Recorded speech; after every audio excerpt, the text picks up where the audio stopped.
કહેવું જરૂરી છે કે અમે એ જાણીએ છીએ કે રાજુભાઈને 31 તારીખે જેલની અંદર કયા આઈપીએસ અધિકારી કેટલા કલાક મળ્યા અને શું ચર્ચા કરી એની પાક્કી વિગત છે જ મારી પાસે.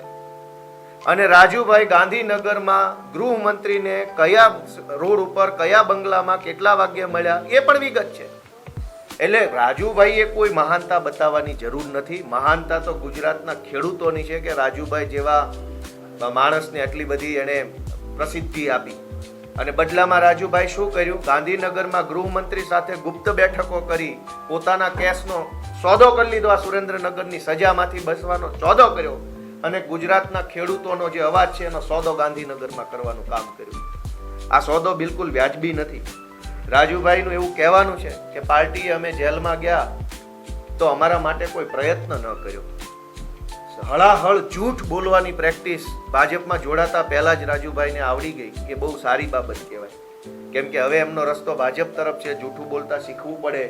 જૂઠું બોલે તો જ ત્યાં મોટા હોદ્દા મળે એ સમજી ગયા છે. કેમ કે ગુપ્ત મીટિંગ ગાંધીનગરમાં હર્ષ સંઘવી અને રાજુ કરપડાની થઈ છે અને એની હજડ બમ માહિતી છે મારી પાસે. અમારે બોલવું નથી.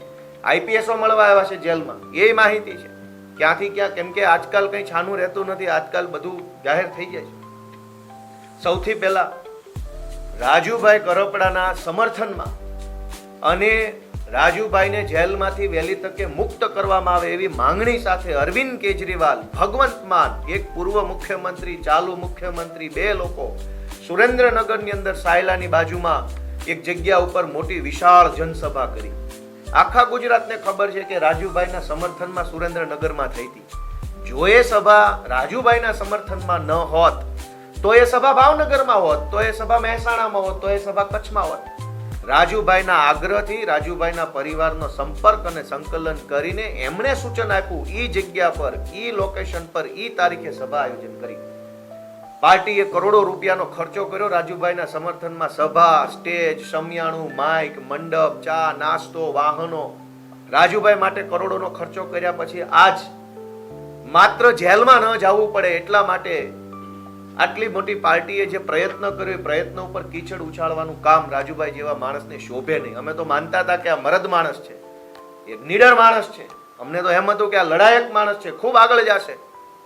પણ અમને એવી નથી ખબર કે આટલું હળાહળ જૂઠ બોલશે. મને વ્યક્તિગત રીતે વારંવાર એવું ટાર્ગેટ કરવામાં આવ્યો. કઈ વાંધો નહીં, મને તો ઉદાર મનનો માણસ છું, ગામડામાંથી નીકળેલો માણસ છું, સંઘર્ષ કરીને અહીંયા પહોંચ્યા છીએ તો આપણે એ વાતને સહન કરી શકીએ છીએ કે ગોપાલભાઈ કડદા કાંડમાં કંઈ આવ્યા નહીં.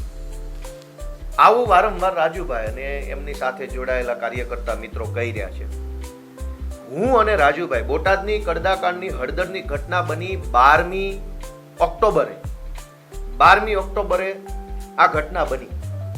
11મી ઓક્ટોબરે હું અને રાજુભાઈ સુરેન્દ્રનગરના રતનપર ગામમાં એક જાહેર સભામાં બંને સાથે હતા. 11 તારીખે રાત્રે 8 થી લઈ રાતના 2 વાગ્યા સુધી હું અને રાજુભાઈ બંને એમના ઘરે બેઠા હતા સોફા ઉપર. એમના ઘરે સીસીટીવી કેમેરા પણ છે. કેમેરાના સીસીટીવીમાં હું દેખાઈશ. રાતના 2 વાગ્યા સુધી 11 તારીખે હું અને રાજુભાઈ બેઠા હતા. એને બધી જ ખબર છે કે હું કેમ નથી હળદરકાંડમાં આવવાનો, હું ક્યાં જવાનો છું, શું કરવાનું, બધું જ જાણે છે. મારે ખુલાસો નથી કરવો. રાત્રે 2 વાગ્યે 11 તારીખે રાત્રે 2 વાગ્યે રાજુભાઈ બોટાદ તરફ રવાના થયા અને હું સુરેન્દ્રનગર રાજુભાઈના ઘરેથી રાજકોટ તરફ ગયો. બંને સાથે બેઠા હતા. એ બોટાદ ગયા અને હું રાજકોટ ગયો. બોટાદમાં કડદાકાંડ થયો અને રાજકોટમાં મારી જાહેર સભા 1 મહિના પહેલા નક્કી થયેલી હતી. પાર્ટીએ ખૂબ ખર્ચો કર્યો હતો. બેનર લગાવ્યા, પોસ્ટર લગાવ્યા, હોર્ડિંગ્સ લગાવ્યા, ઘણો બધો ખર્ચો થઈ ચૂક્યો હતો. લોકોમાં પણ એક માહોલ હતો. એટલે સભા કેન્સલ કરાય એવું હતું નહીં. એટલે 12 તારીખે રાજકોટની જનસભામાં હું ગયો અને 12 તારીખે નક્કી થયા મુજબ રાજુભાઈ હળદર ગયા. અને પોતે જાણે છે કે હું હતો જ એમના ઘરે જ બેઠો હતો. એમના ઘરે જ મેં સાંજનું જમવાનું એના ઘરે હતું મારું. છતાંય જાહેરમાં આટલું બધું જૂઠ બોલે છે માત્ર જેલની બીકે. એ વ્યાજબી વાત નથી. તમે મારા ઉપર કીચડ ઉછાળો એનાથી ક્યાં વાંધો છે, પણ તમે ગુજરાતના ખેડૂતોની આશાઓ તોડી નાખો, સપનાઓ તોડી નાખો માત્ર જેલમાં નહીં જવા માટે થઈ. એ તો ખોટું છે. હું ને રાજુભાઈ 11 તારીખે રાત્રે સાથે જેમાં એમના ઘરની ચા પીધી, એમના ઘરનું પાણી પીધું, એમના પપ્પા, એમના મમ્મી બધા ભેગા. પછી હવે બહાર આવીને ખાલી જેલની બીકે, જેલમાં ન જવું પડે, સજા ન થઈ જાય એટલા માટે એમ કહેવું કે ગોપાલભાઈ કડદામાં ક્યાંય આવ્યા નહીં, એ તો બહુ ખોટી બાબત છે. આવું જેલની બીકે રાજુભાઈ બોલશે એવું મેં ધાર્યું નહોતું. હું તો એને મરદ માણસ માનતો હતો, ગર્જના કરતો માણસ માનતો હતો. પણ બે મામૂલી કેસની અંદર રાજુભાઈ જો આવું વર્તન કરવા લાગે એ વ્યાજબી વાત નથી.